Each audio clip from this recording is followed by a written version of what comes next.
This is the Mojhon, or Big One, Storm Controller. And as always, let's find out to see if it's good for fighting games or not.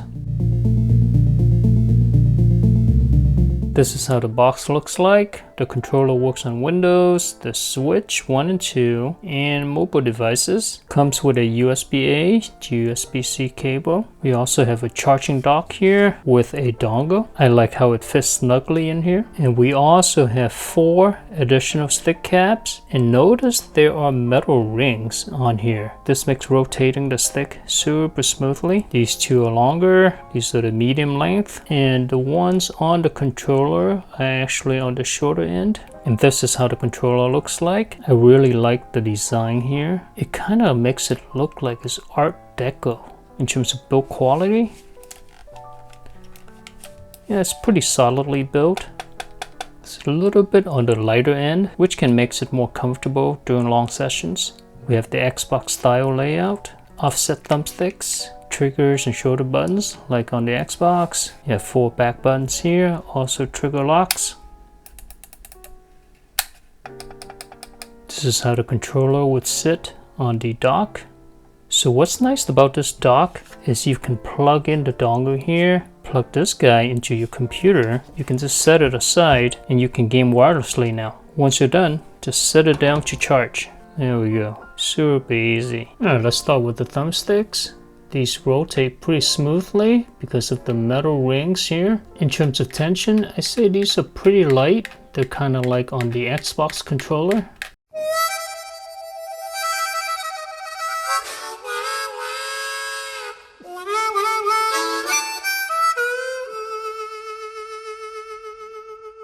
What I do like are the stick caps. You see how it's caved in, so it makes it really grippy.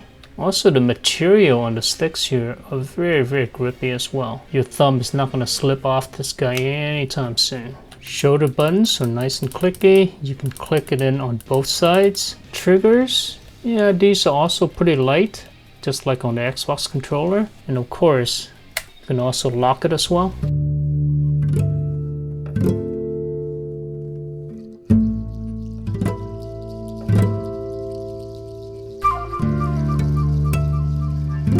Because the travel here is so tiny, I actually prefer to play it unlocked. When unlocked, I have no problem pressing the triggers and the face buttons at the same time.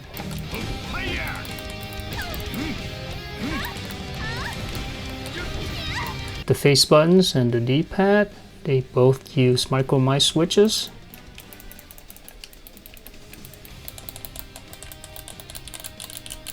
I typically don't prefer my switches just because I like my switches to be clicky, but these are actually pretty tactile. They're also pretty quick as well.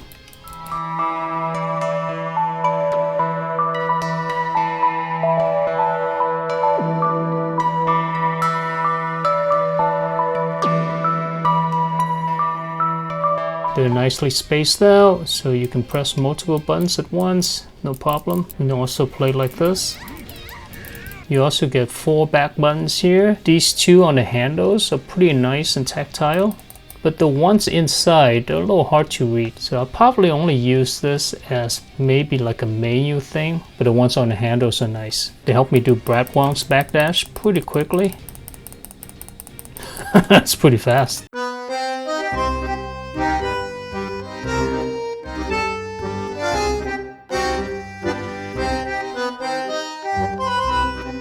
Alright, let's get to the D-pad. As you can see here, this is a diamond-shaped D-pad, and I'm a big fan of diamond-shaped D-pads. The reason for that is you can really feel your way around.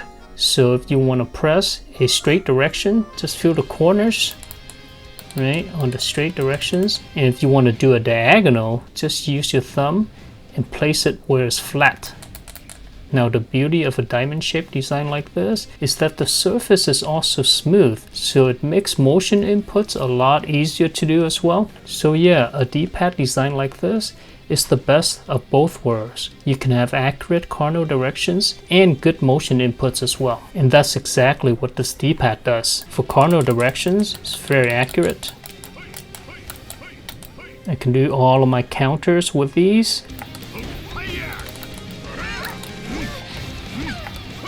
The other thing about this D-pad is it's not too loose and it's not too stiff. It's got the perfect balance. You really know when a controller is good for fighting games is if you're able to play competitively versus really good players. And I was very competitive with this controller online. You can take the D-pad out here and you can see the inside. So in here is a cross-shaped design, nice and clicky. The switches on this D-pad here are a little bit more tactile than on the face buttons, I feel. And as you can see here, the D-pad is removable. However, I don't think they have any replacement for other D-pad designs with different shapes that you can buy.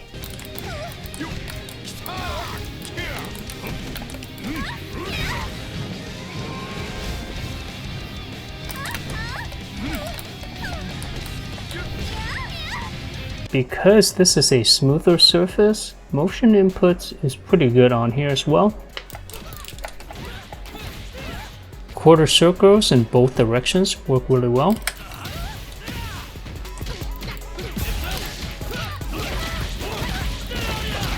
Circular motions is also really good on here, even 720s. Sliding motions is really good as well. So yeah, this D-pad is just awesome for fighting games, both 2D and 3D fighters. And I don't know how Big One or MOHJON now keeps doing this. All of their controllers that I have tested have excellent D-pads, and this one is no different. In fact, I would say this is probably the best one so far, just because of the diamond-shaped D-pad. In terms of programming and mapping this controller, you can download the mobile app here. You can also download a PC app as well. So let's open this guy up. Click here. I'm going to choose Storm. We're going to go here. There's different things here that you can adjust, but for us, we're going to go to key maps. You know what's really cool here, as you can see, you can actually program 2 buttons at a time. What that means is you can do diagonals. So this guy jumps forward and this guy jumps backwards. Isn't that cool or what? This helps me do Jamie's instant dive kick pretty easily. Or you can do the instant dive kick on the D-pad itself. You don't need the extra buttons. This is one of the rare D-pads that's actually easy to do that move on here. Back to the app, you can also control the lights. So we have rainbow flow,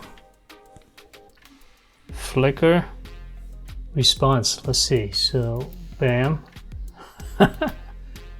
So it reacts to each of the presses.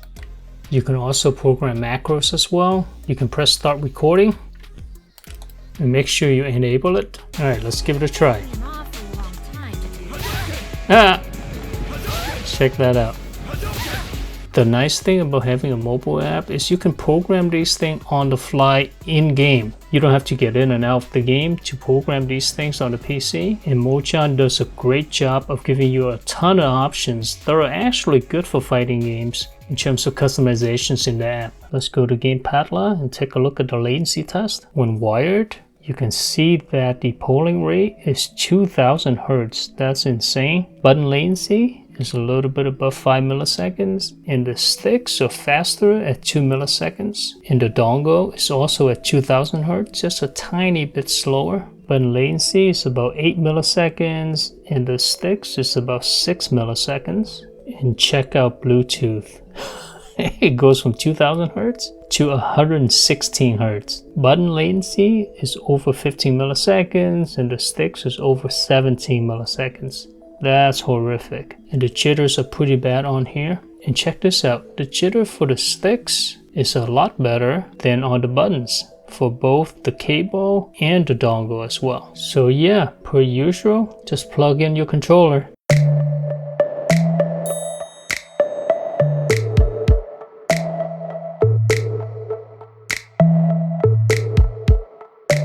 So there you have it. Is this controller good for fighting games or not? The answer is a resounding yes, and that's mainly due to the D-pad here. This is a fantastic D-pad for both 2D and 3D fighters. Diamond-shaped D-pads are my favorite type of D-pad but not all of them are created equal though. But fortunately for us, this is one of the better ones out there. If you're looking for a controller that's great for fighting games and looks good as well, this is it. The other thing is this is actually a pretty affordable controller for what you get. Right now on Amazon it's $56.99, and not only do you get a controller, but you also get a charging dock as well. If your budget is under 60 bucks, this controller is a great option for you. Alright, hopefully you enjoyed the video and found it to be helpful. If you did, give it a like, subscribe for more, and take care now.